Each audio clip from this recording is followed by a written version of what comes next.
Hello and welcome to the Project Hope podcast for families and friends with a loved one in a group of high demand, high control. I am your host, Jennifer. A lot has changed since I first started this podcast, so I thought I'd add a little to the initial introductions and provide something that's more up to date. I work with survivors of coercive control one-to-one. I also consult with families, and I offer education to the public around such topics. For the full scope of what I offer and also my credentials, you're welcome to check out my website, jennifer-french.com. I have a master's in the psychology of coercive control, and as of August 2024, I've been accepted into a PhD program called Psychology, Policy, and Law, and I'll have a specialty in either criminal behavior or forensic victimology. This will support the work that I currently do as an expert witness in cases involving coercive control. The Project Hope podcast has provided such an amazing opportunity for me to meet many wonderful people, survivors, experts, family members, and it's truly a pleasure to meet each one of these individuals you will hear from. This podcast will conclude with season 2 as I enter into my PhD program, but I have many other exciting things on the horizon, so please stay in touch and go to my website for any and all current events. Thanks to all of you who listen to Project Hope and care about this community.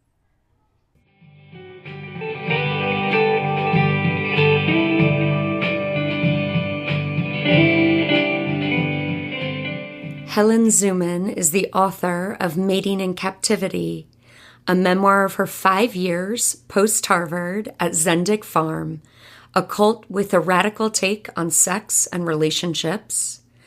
After leaving Zendik in 2004, she helped expose its twisted innards via her Zendik FAQ. More recently, she's shared her story at the conferences of the International Cultic Studies Association. Some of you may know that as ICSA, the Communal Studies Association, and the International Communal Studies Association. She's also written about aspects of her cult and communal experiences for Communities and Livelihood magazines and the Foundation for Intentional Communities website. In all, she's visited or lived at more than a dozen co-ops, cults, communes, and intentional communities throughout the United States. She now homesteads with her husband on a steeply sloped quarter-acre in Beacon, New York. In this interview, you will get a flavor of Helen's writing and, most importantly, her spirit and journey out of Zendik and into the life she now lives. Please check out Helen's website, where you can find out more about her memoir, Mating in Captivity, at helenzuman.com. And you'll find all of that information in the podcast notes.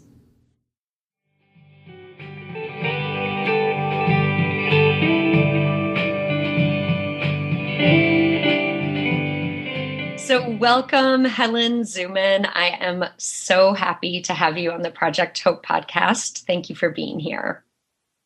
Oh, you're so welcome. A delight to be here. Thank you. Yeah, so people have an idea of a little bit of your background, but we'll be speaking today quite a bit with a focus on Helen's memoir called Mating in Captivity. And I'll give you the opportunity to say some things about that, Helen, but also we will have a link to that in the information for the podcast. I do want to just begin by saying that I love reading people's memoirs who have had experiences in groups of high control, high demand. And Helen's book is just so beautifully written. I felt like every sentence kind of brought to life, not just a message, conveying a message, but really like creating the scene. And I felt like I could smell the scents that were happening and, be in the waves of the feelings that were going on between you and others. And so it's really a beautiful piece of work. And I highly recommend for anyone, especially for those of us who have been in this type of circumstances. I personally have found memoirs so helpful to not feel so alone, and also just the insights that always tend to come that are a little new for me about myself with every memoir that I read. So thank you for writing this, Helen. It is really a beautiful piece of work, and I'm sure it will reach many people and help many people. Well, thank you for reading and for all your kind words. And I'm really thrilled to hear what you said about how it drew you into the experience that I had, because that was something that was very much on my mind as I was writing the book, was wanting to draw the reader in to say, hey, come with me, come along. I'm going to show you beat by beat how this thing that you think could never happen to you, if you've never been in such a situation, how it could happen to anyone. Yes. And so I will confess here, Helen, in true cultic fashion. I will confess that as I read your book, I thought, oh, that place sounds kind of cool. Oh, those people are open, just all those things that are a testament to what you're speaking to, that truly when people kind of come along for the ride, I do think that they begin to understand how it is that all of this takes place, and the power of the community and the power of the good things that are happening are always what kind of keep us there. So, right. You're never joining a cult. You're entering a cult, and you're joining or feeling like you're joining a community, a religion, something beautiful and strange and mind-blowing. Right. Yes. A movement even. Yeah. And it sounds like Zendik really had that at its core. Would you mind just kind of introducing the audience to sort of high level what Zendik Farms was, and kind of your time frame of what years you were there, kind of how long? Yeah. So Zendik started in 1969. It was founded by a couple, Wolf and Errol Zendik. He was kind of a beatnik guru type. She was originally from New York City, had gone out to California, was sort of in the bohemian lifestyle as well. So it very much came out of the hippie movement, the counterculture, the anti-war, back to the land movements as well. It started on a farm in California. There was an impulse, in there to get together, to do art, to create honest relationships, and to resist the lying and the rapacious capitalist greed of the broader culture. There was also the intention to save the planet from ecocide. That was, part of what they said they were doing. So overall, Zendik lasted for 44 years, from 1969 till about 2013. It moved a number of times from California to Texas to Florida to North Carolina to West Virginia. I was there from 1999 till 2004. For most of that time, the farm was North Carolina. Shortly before I left, we all moved to West Virginia. So it was kind of a combination of farming, homesteading. We had horses and goats. We grew our own food. We built our own buildings, did our own plumbing and electric work and all that, all this practical stuff, combination of that and arts, in a sense. There was a lot of hierarchical bullshit involved in how the art got made and distributed, but that was part of it. And another really big part of life was going selling. Went out on the street to concerts, to festivals. When I was there, that was mostly in the Northeast, the Midwest, and the Southeast, and sold our self-produced magazines, CDs, T-shirts, and Stop Bitching, Start a Revolution bumper stickers. Yes. And I said to Helen, for the listeners, I sent her a little note before we actually met and said, I truly wonder, reading about the selling experiences was so fascinating for me because I kept thinking, I wonder if I crossed paths with Helen. Mm-hmm. Like, I'm sure I was at one of these concerts and saw the Zendik crew and had some conversation with you guys. Yeah. So, and then the other interesting element about Zendik, which you very much go into in the book and feels like a big part of the culture there, was all around, I guess what I would sort of label as like conscious sexual experiences. Yes and no. Certainly sex and romantic relationships were a big part of the focus at Zendik and a big part of what drew me in and kept me there. I like to use the term rather than free love, supervised love. Yes. Because that's what it was for all of the rank and file. For Errol, for Wolf when he was alive. He died in 1999 before I arrived, so I didn't meet him. For maybe Errol's boyfriend, her daughter, for the higher ups, maybe there was more agency in terms of sexuality. But for the rest of us, there was just the panopticon, was always in operation. Yeah.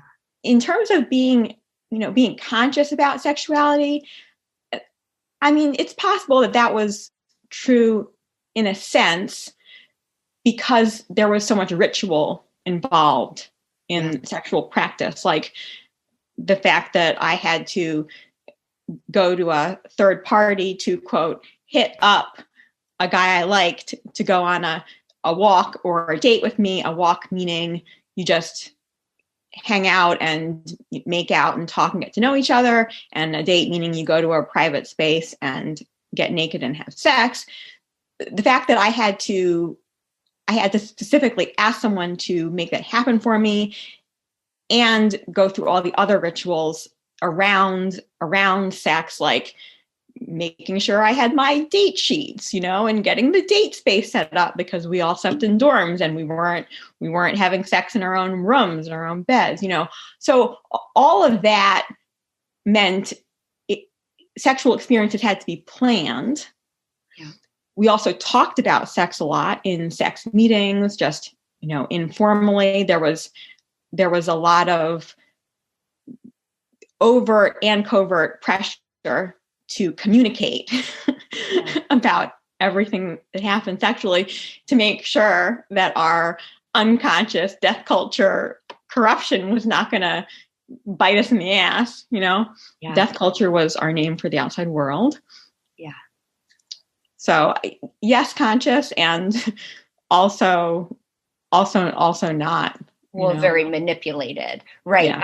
I should have kind of clarified that when I said conscious within the context of the group, I would assume that was kind of how it was presented, that we're doing something in a very different, new way that is fostering consciousness and exploration and growth for the individual and perhaps the couple, although it didn't sound very couple focused. Yeah, there was a great emphasis on evolving sexually and evolving through sexuality. And we had the idea that most of what was wrong with the world stemmed from the battle between men and women and the lack of honesty between men and women. So the idea was that Wolf and Errol had created the first honest relationship between a man and a woman. And we had the opportunity to learn from them, do that ourselves. And that if we could do that, if we could end the battle between the sexes, we could end jealousy, violence, war, genocide, ecocide, everything. And so there was also a lot of pressure on anything we did sexually. There was pressure to evolve out of jealousy, to not get upset when the person you were really into had a date with somebody else. A pressure to try new things and push your edges and so on. Yeah. Fascinating.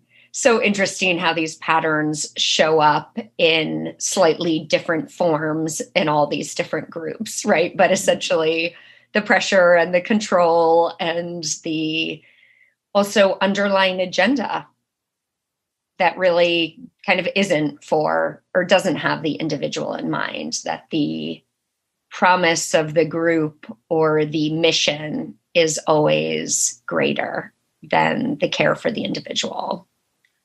Right. That our good old friend dispensing of persons. I'm not sure if that's actually the correct term, but just this idea that it's okay to just throw any individual under the bus, that no human tie is sacred. Yeah. If it supposedly conflicts with the cause, which is usually just the agenda of the leader. Yeah.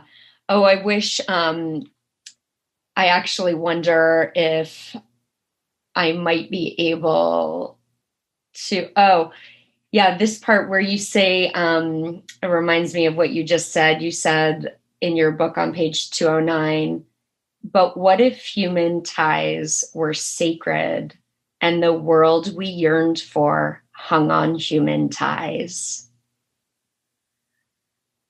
And that's like the breaking out of that mentality, that consideration. Yeah, when I finally left Zendik as an exile, kicked out, thinking I had failed and wanting to return, one of the things that finally allowed my heart to turn away from Zendik was this gut realization that if I did go back, I would have to cut my family and friends off for good. And I just couldn't do that. Oh, I didn't really realize that, because that's so fascinating because, Helen, as I've interviewed people, especially who are writing memoirs, who've really kind of thought through their whole process, what I'm finding is there seems to be a bit of a pattern between us where there really kind of gets to be a point where there is sort of one thought that one holds on to that gets them out or prevents them from returning. Like for one of the women that I interviewed, she said, I finally came to the conclusion that what I was feeling in the group was not love. So if that was God's love, then I had to decide I would do without it because I couldn't do it anymore. Mm-hmm. And then, of course, in getting out, she comes into a much more full awareness of what love is. But so interesting that I think each of us has that thing that is, like, for me, what allowed me to actually leave was the moment I realized that the teachers who were supposed to be all-knowing, totally connected to God, totally in wisdom, that they were lying. And that was the thing that allowed me to go, no, I will not any longer. Mm-hmm. So interesting. So will you share with us a little bit about, you kind of summarized like leaving as an exile, but you then sort of go on this journey, which you share with us a bit in the book, as you're, kind of, I don't know, is it accurate to say you're kind of going back and forth emotionally of kind of opening to new things and having new thoughts about leaving, but then also kind of this foundation of, oh, at some point I will return. And then you shift out of that? Well, I would say for about the first year after I left Zendik physically, I just walked around with this doom cloud, just feeling like there was something fundamentally wrong about me and my life because I wasn't at Zendik. However, carrying that doom cloud behind me, I still didn't really have much of a choice but to make a life for myself in the outside world and make friends and earn money. And I ended up traveling a lot too. So I would say that both the doom and my efforts to make a new life for myself were happening at the same time. And there were moments like when I got really drunk, which didn't happen a lot. It wasn't a lot, but it happened occasionally. And maybe when I was having sex, when the doom cloud lifted, I simply forgot about it. I talk in the book about meeting a truck driver on my way to California from West Virginia and falling in love with him. And it was an extremely ill-starred relationship. He was married, he drove a truck. We spent most of our time in the truck, but at the same time, it was really important for me, partly because it allowed me to get really wrapped up in something else, something that wasn't Zendik, that was equally compelling, at least some of the time. So it kind of gave me a respite from just focusing on the farm and how I had failed. Yeah. And thank you so much for sharing that, because I so appreciate kind of the vulnerability in your story and sort of sharing all these different components, because everyone's journey looks so different getting out. And, even when you mentioned, moments of getting drunk, I mean, people end up resorting to that like they do in other life experiences when things are hard, Mm-hmm. And so somebody's story of leaving may very much look like that, because it actually helps with the detachment from the experience. Of course, long term, that's not sustainable, but just the lack of, I feel such a lack of judgment around what the actual process looks like, because it's so delicate and personal and specific internally. Mm-hmm.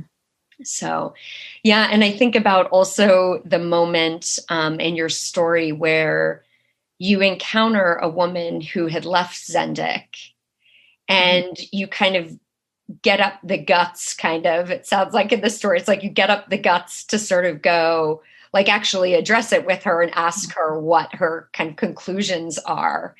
And you're still feeling a little badly about having left, and you're kind of in this state, right? And I think her words are something like, "Oh, Helen, that was fucked up." Yeah, at the time I encountered that woman, who I call Leah in the book, I was kind of in an in-between state. I had been back in my hometown of Brooklyn for a couple months by then. So I'd been able to relax and kind of take stock.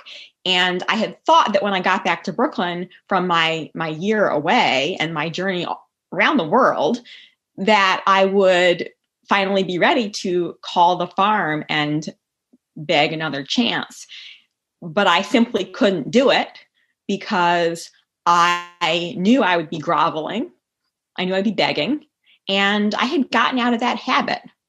So that was a strong signal to me that my plan of just killing all my fantasies and returning was not going to happen in so neat a way. But also I was having, I was starting, I had been writing the whole time I had been gone.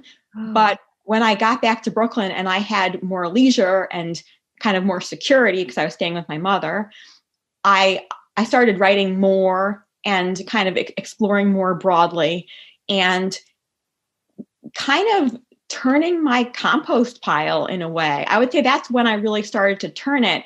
And I started to just notice a number of things that countered my idea that I had to return.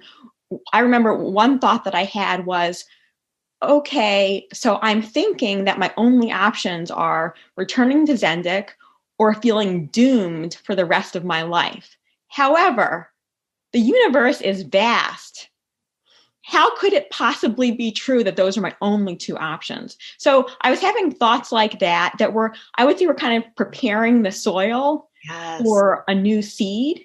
And then when my friend showed up and hit me with the cult memo, but before that, just with the hypothesis that we weren't fucked up people because we couldn't make it at Zendik, but that Zendik was a fucked up place. Yes. I was ready to hear it. You know, if I hadn't been ready to hear it, I would have just stuck my fingers in my ears and, you know, told her to get out. But I with your little cloud hanging behind you. Yeah. That's amazing. And I think that's it's such another interesting key thing that I think is so key to the family members and friends who have loved ones in these organizations, that you just never know when that person is going to be ready. Even if they're deep in it, and from your perspective, they're seemingly deep in it, they might be having those thoughts that part of the soil might just be starting to be tilled, you know? Mm-hmm. And so to just keep those connections in whatever way possible. And it actually sounds to me, you know, reading kind of through your book, that it sounds like it doesn't sound like you were in a lot of communication with your family, but it doesn't sound like you cut them off completely. Is that correct? Yeah, I didn't cut them off completely. My mother actually came to visit me twice at the farm. And one of my sisters also came to visit me twice, once with my mother and once by herself. My other sister, we talked, I think, a few times when I was there, but at one point we had a conversation and I was just incredibly rude to her and incredibly mean to her. And after that, she didn't call me again. Yeah, understandably. My brother came to visit me at Zendik very early on in my time there, within the first couple months I was there. And then when I left for a couple months, around midway through my time at Zendik, and hitchhiked out west, I stayed with him. I am delighted to offer you Pure Haven products. All proceeds received go right back to the Project Hope podcast.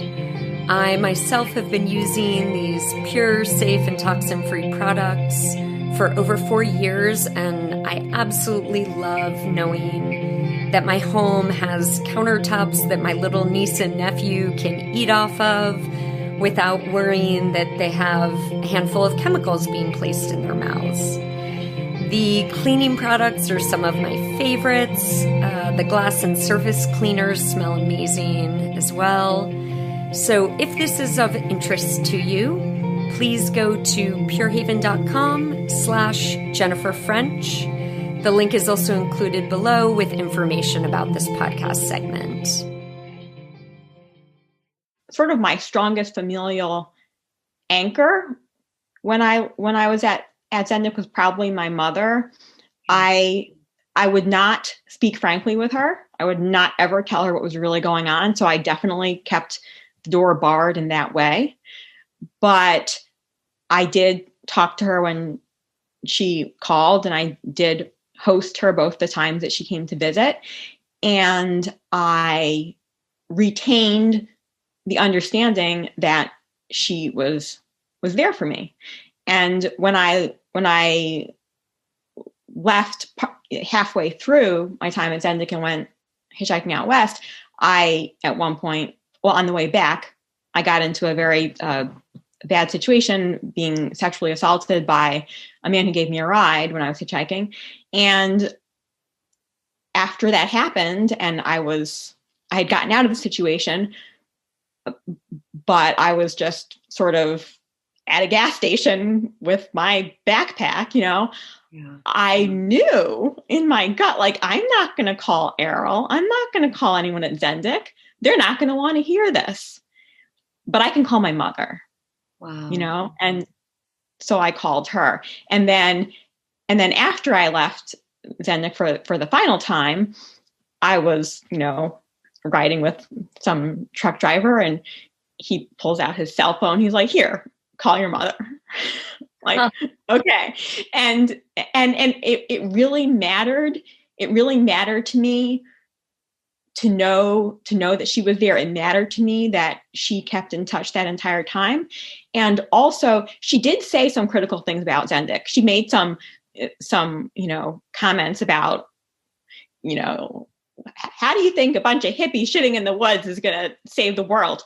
But for the most part, she stayed kind of curious and interested and respectful, even though she knew that Zendik she knew the darkness in it. She knew that, but in her interactions with me, she made room for me to be myself and be into this.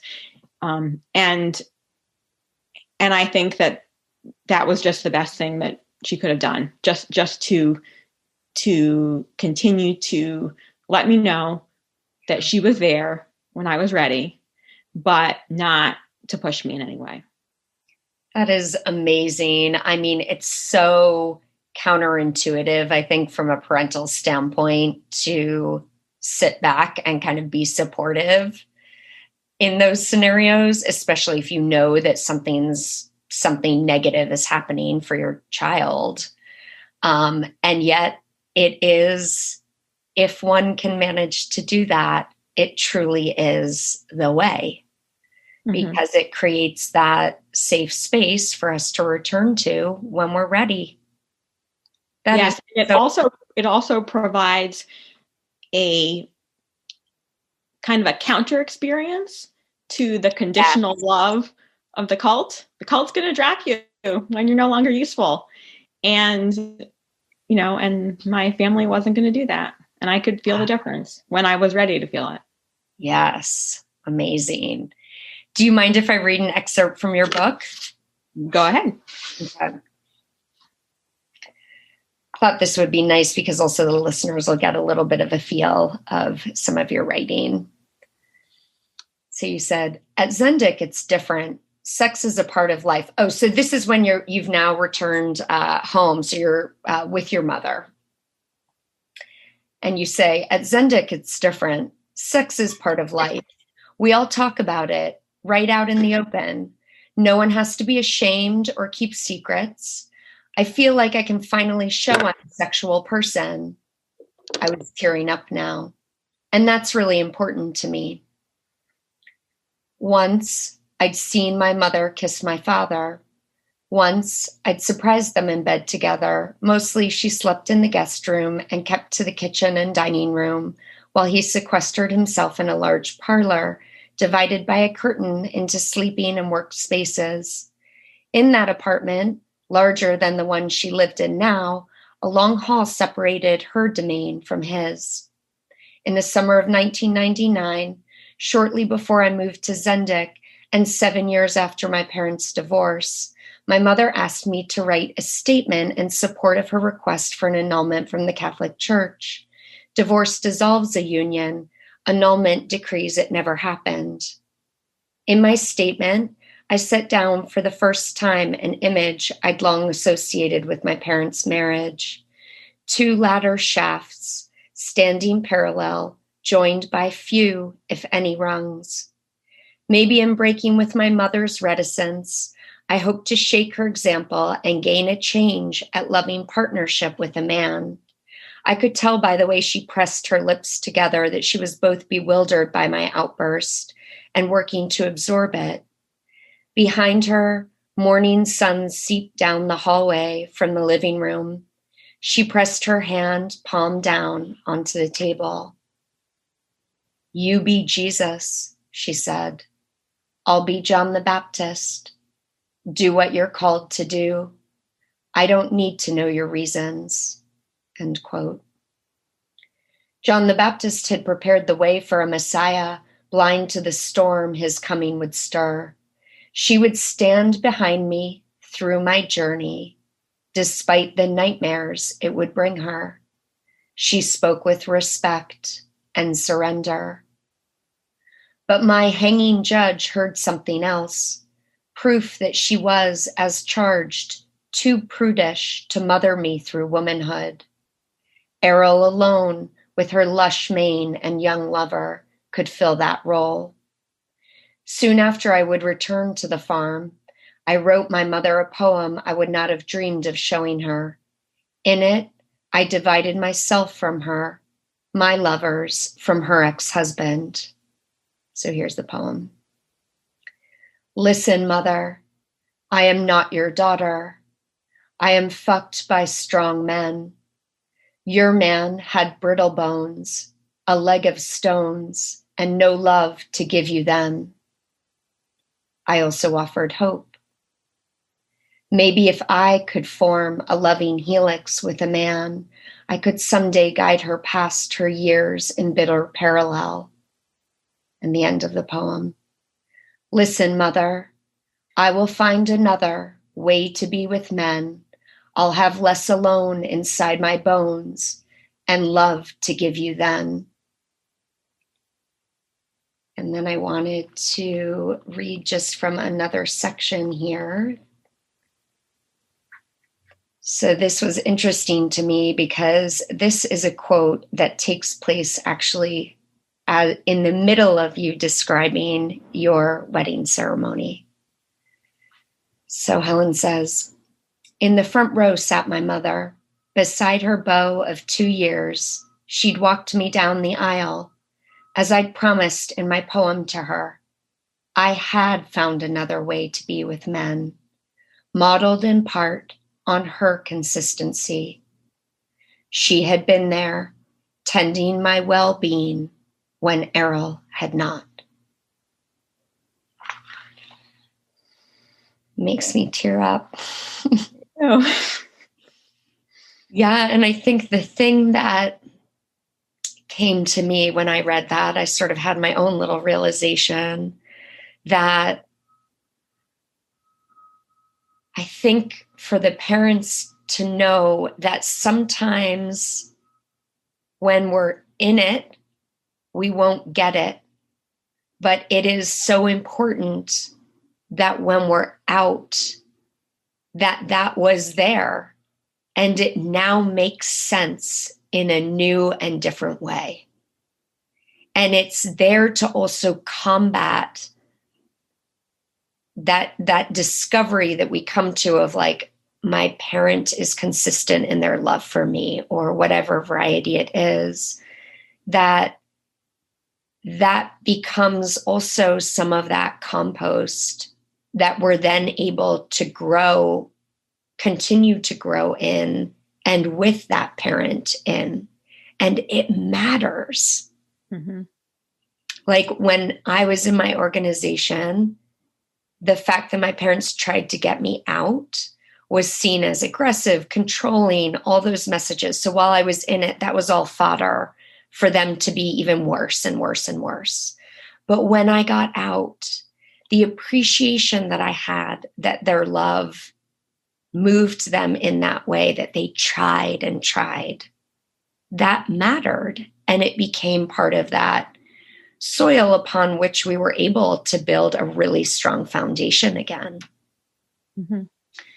So it's just, I just was so moved by this whole piece of you and your mom. Thank you. Yeah. Yeah.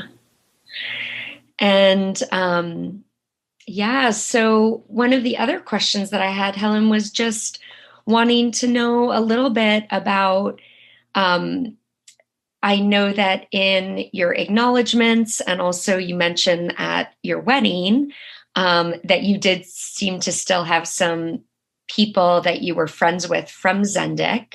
And I'm always kind of curious about that, just how those friendships have played out, and did they help support you once you were completely out or in the getting out process? And just kind of where you're at with all that right now. Yeah, many of my dearest friends are my fellow ex-Zendiks. In the process of getting out, there's the one friend who gave me the cult memo and helped me have my come to Jesus moment. There were another couple friends who I got back in touch with shortly after I left Zendik. They had started to become critical of the farm, but still saw some value in it. And because of that, I didn't feel threatened by them. I was able to talk with them, and they helped lift my doom cloud here and there by just talking with me and sending me like funny songs and stuff. And I remember there was another friend who was also in a similar position. He was kind of in between state. He had left, but he still believed. And so we were able to connect without friction over how we thought about Zendik. And it was useful to have that connection at that time. And then in my process of stepping out of my Zendik story and freeing myself mentally and emotionally, I did cause some friction with other people who had lived at the farm.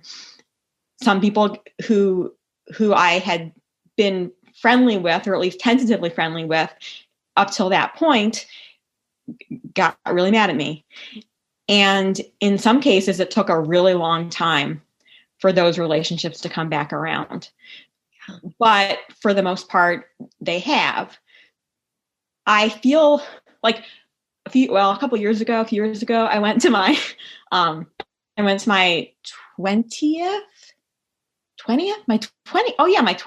college reunion.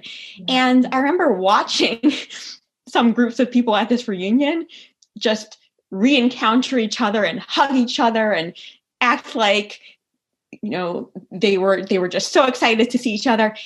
And I was like, wow, like I don't have feelings like that about any group of people that I knew in college, but that's how I feel about my fellow ex-Zendiks. Yeah. Those are the people who I feel are my non-romantic soulmates, partly because of everything we went through together. Like, yeah, all of us, we get it. We were in the trenches, figuratively speaking, together. But also, I think because to me, this group of people seems unusually willing to try out new stories, to go on mental and physical adventures, to be able to look at the way things are and say, well, maybe that's not necessary. Maybe something else is possible. And I see that thread in them, bringing them to Zendik to some degree, being a factor in that, and also bringing them through their lives post Zendik. So I feel a really strong kinship with a number of my fellow veterans. And the final sentence of the book is, I think, what is it? Vining through the ruins, human ties remain. And that, that came to me. So in 2016, 12 years after I had left Zendik, I went back to North Carolina and I visited the former site of Zendik Farm. It had been disused for a number of years by then. It was kind of falling apart. And the farmhouse in particular, which is one of the anchor buildings of the place, was really falling apart. And the trees and the vines were just, growing all over the front porch. And so the physical farm was in ruins. And by that time, the farm in general was in ruins as well. It had dissolved a few years earlier, but the human ties remained. Yeah. That was what ended up being constant. And one way that I think about Zendik Farm in terms of its sort of sole purpose, kind of its purpose on a larger scale, I think of it as a loom that attracted all these threads of human lives, that attracted all these people who would never otherwise have met each other. It created a fabric, created a weave of all these people and all these lives. And when the fabric was complete, the loom fell away. So cool. Yeah, I really relate to that. Cool. So just one last question about your, I was curious about also your brothers and sister.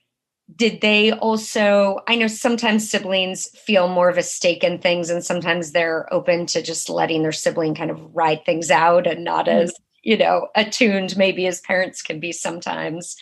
But did they have a significant role in kind of support once you did leave?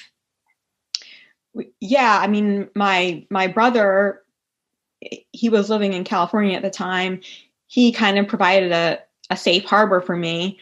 I was heading to California and I kind of landed with him for a little bit, and he sent me to the dentist, among other things. He just sort of took care of me.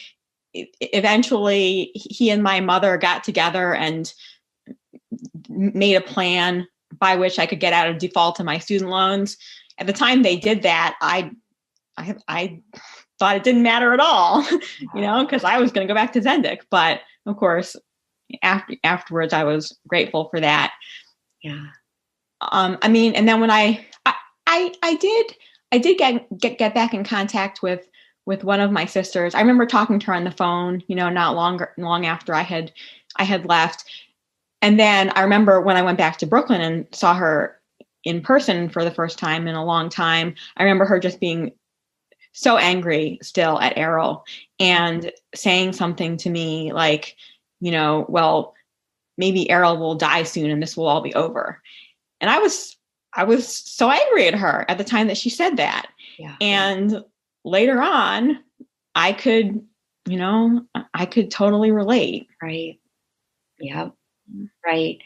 And again, kind of that aftermath perspective that in the extraordinary anger, you recognize the love. Yeah. Whereas in the moment, you just reject whatever that is. But later on, yeah. Yeah, I think in my sister, I mean, she's my older sister.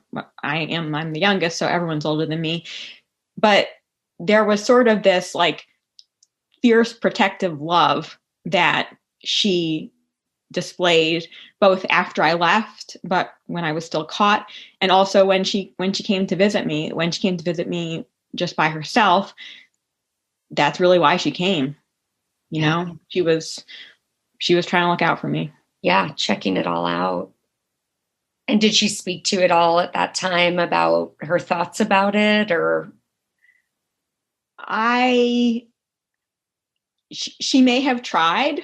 Yeah. But if she did, I would not have listened. Right. I would have. It was airtight. Cut her off. Yeah. Yeah. Yeah. Yeah.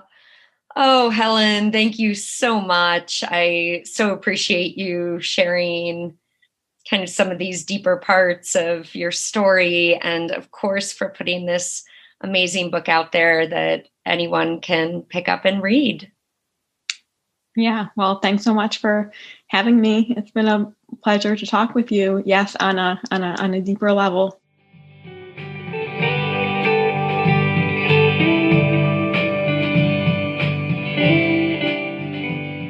Thank you for listening to this episode of the Project Hope podcast. If you enjoyed it, please feel free to subscribe and comment. You can always get in touch with me at jennifer-french.com. And please let me know any specific topics of interest. And of course, I'm always interested in your stories, whether you've left an organization of high demand, high control, or if you're an individual struggling with the knowing that someone you love is in such a situation. I am here for you. Think critically, take heart, and be free.